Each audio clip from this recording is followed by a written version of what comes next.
Hi guys, John from B&B Campers. Just going to do a handover video on your Hyundai i800. It's a Wellhouse motorhome conversion with the pop-top roof, based on the, as I said, the Hyundai i800, which actually, bearing in mind we've not had one of these before, I was quite impressed with how they drive, and you know, nice comfortable thing to be in. So what I'll do is I'll start under the bonnet. So over on the left hand side we've got your air filter, your power steering fluid just there, and your brake fluid up here. Then got your washer fluid down here, and your engine oil dipstick just next door to that. Filling up the engine oil is from this cap just here at the top of the engine, and you can probably see there, nice and clean, no water in there. So that is there. Filling up the engine coolant, you've got the actual filling point for the radiator just here, which isn't really the one that you need to be topping up. It's this one just here that says engine coolant on it. So this is your expansion tank, or your overflow tank basically. So yeah, don't fill it up from here. If you ever needed to fill up the washer fluid, try filling it up from here first. You've got this pipe just here which has H written on it, and that one just there that has L written on it. They're both to do with your air conditioning, so you don't need to worry about any of those unless your aircon stops blowing cold. This has been regassed, so it should all be good. You've got fuses and relays inside this box just here behind the battery, and then your engine battery just here at the front, which is actually a really good size. So that is under the bonnet, as I said, on the Hyundai engine. Inside the passenger door, not a huge amount to show you, apart from the fact that you've got your freshwater filling point down here. Looks like a little bit of a random place to have it, but actually it makes a lot of sense because it means you don't have to take up any more room on the outside of the van, so that's why they put them there. And all of your original chassis plates and weights and things like that. I will just run through the inside in just a minute once I've gone around the outside, but you've got your awning up here along the top, and as I said, the pop-top roof up there, which the gas struts on those are working really well, and are nice and solid up when it's up in the upright position. At the back just here we've got the separate washer fluid bottle, which I'm assuming is for the rear. But again, I'm not really 100% on that one, but I did see the little sign on this cap just here, so I'm assuming that's for the rear window. And you've also got, I will show you on the sorry about all the noise, I will show you in the cab, we have got a fuel filler emergency handle, because it's got a button in the cab, so you can still open up the fuel filler cap if you ever desperately needed to from there.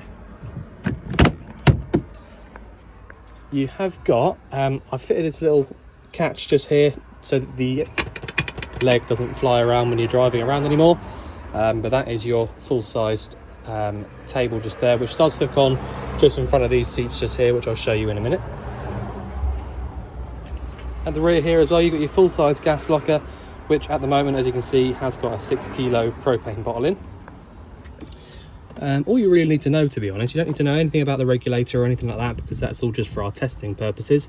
But all you need to know really is anti-clockwise round to the left will turn the bottle on, and clockwise round to the right will turn it off. Now I'm going to leave it off for the moment because I don't actually need it on for anything.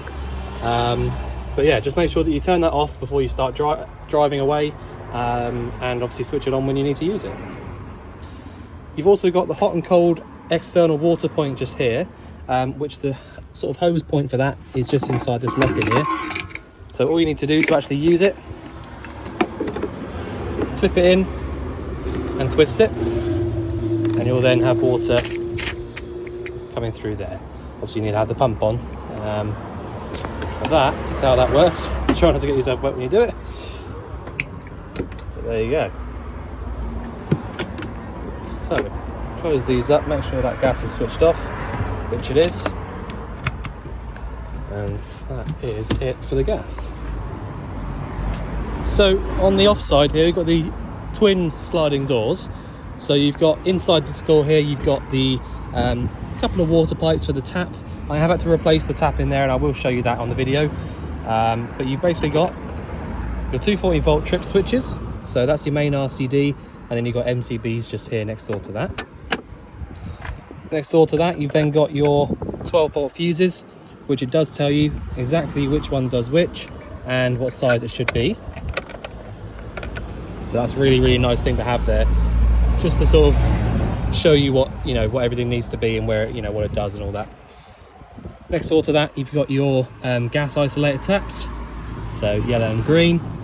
One of them will do the 2-burner hob, and the other will do, what will it do? Oh, the cooker here. So top one does the 2-burner hob, green one does the grill. You've then got access to your toilet just here. If you want to take it out from the outside, you can do that from there. You can also obviously get to it from the inside as well. This is the back of your 12 volt fridge, and the workings for that are just in there. And your water pump. The water pump being there is really helpful. It means that it's, you know, if ever it needs to be replaced, it won't take a minute to do. Really simple to get to. And also your Ledger battery as well, just there. So literally just a case of taking this little cap off, and then it should just pull straight out. You've also got your freshwater drain off point just here. So just by twisting that, will drain off your fresh water. And the wastewater drain just up underneath,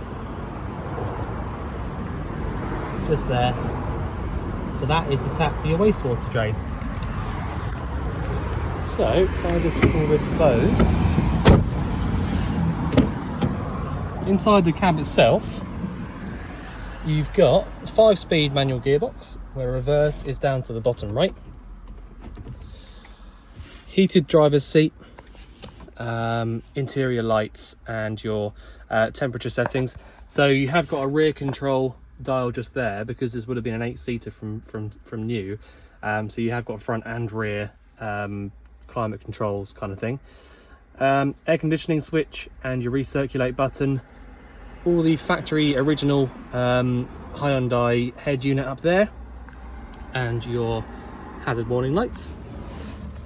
You've also got steering wheel controls just here, so your volume and skip and all that sort of stuff. You've then got your ESP switch, which is also to do with your sort of to do with your what do you call it, ABS, that sort of stuff, helping you drive. Lights on the dash, dimmer switches and all that sort of thing, front and rear fog lights. You've then got your bonnet release handle just there underneath, and the fuel filler button, like I was saying. So when you press that, it will pop open the fuel filler cap.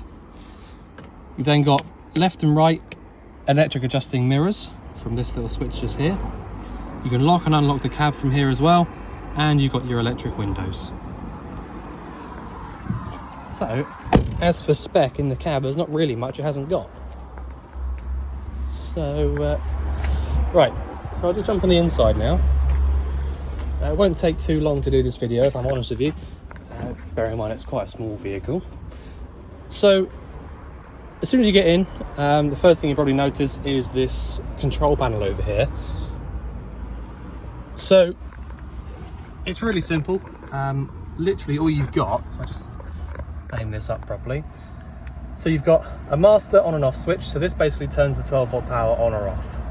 So once you've done that, you'll then have access to turning on all the rest of it. So you've then got aux. This button here that says aux on it, I have written on the habitation sheet, but it basically turns on your water heater. So I'm going to leave that one off for now because I don't really need it on. Light switches, so just turn both of these on, and that'll then give you access to using any of the lights around the vehicle. And your water pump switch. So now all the time that I've got that on, I've got water on the cold, and I've got water out of the hot. So there you go. As I said, I have had to replace this tap. The old one was leaking quite badly from the actual tap itself. So yeah, I've got a brand new tap in there, so that shouldn't give you any issues for a long time. It is one of the taps that folds down out of the way like that, so that you can still close the lid properly. So there you go. So as I said, the aux switch there turns on your water heater. So that's, you know, really, really simple. That's all you need to do for that. And your fridge has this little switch just here. So when you turn this button on here, the fridge should pretty much immediately start getting cold. And if I just take this out, there you go, it's already cold. So that's probably been going for about, I don't know, 20 minutes. And it's already nice and cold. You have got a temperature dial down the back there of the fridge. So if you're not quite happy with how cold it's getting, or if you think it's getting too cold and it's frosting over, you can adjust it down the back of the fridge just there. The last switch on here is the one here that says volts. So when you press and hold on that, it comes up and tells us roughly what the voltage is in the battery. So you've got about 12 volts in the leisure battery, and so that's absolutely fine. Anything below about 10 volts is when you need to start getting a bit worried. And I would advise, you know, put a hookup cable into the vehicle just to give it a good charge up, basically, because you will have a battery charger on board as well. Above that, you've got your Webasto control panel. I will just say I'm sort of out by the road, so that's why it's so noisy. Sorry about that. So you've got your Webasto control panel up here. So the Webasto is your diesel heating.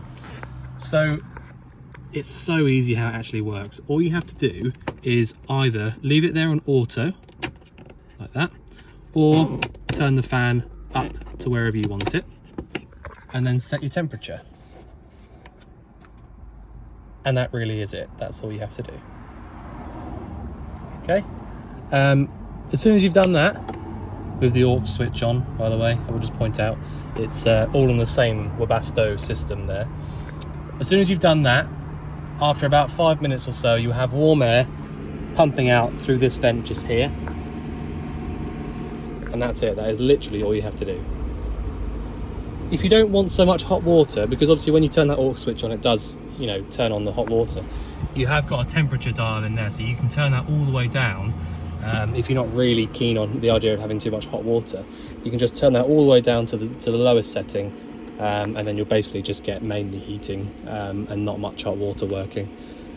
If you do want hot water, obviously you can leave that as it is and you'll get hot water at the taps.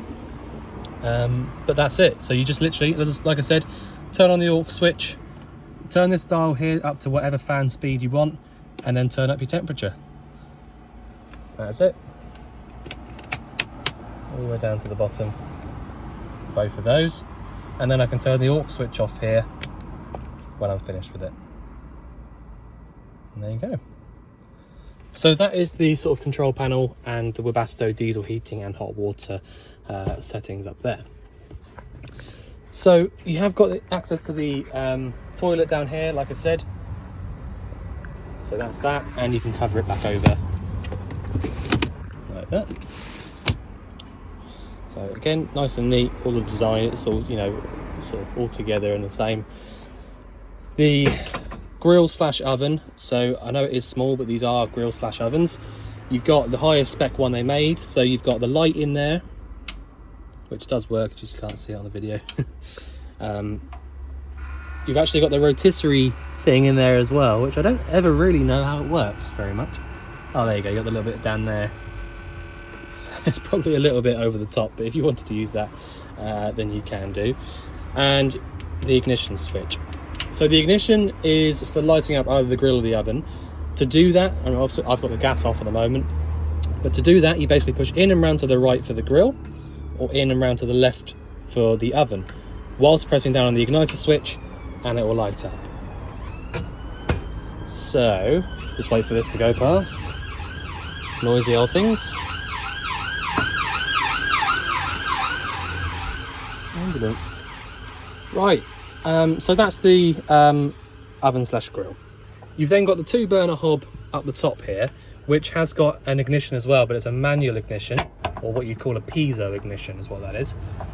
So pressing that button there, you can just about see the igniter shooting a little arc across.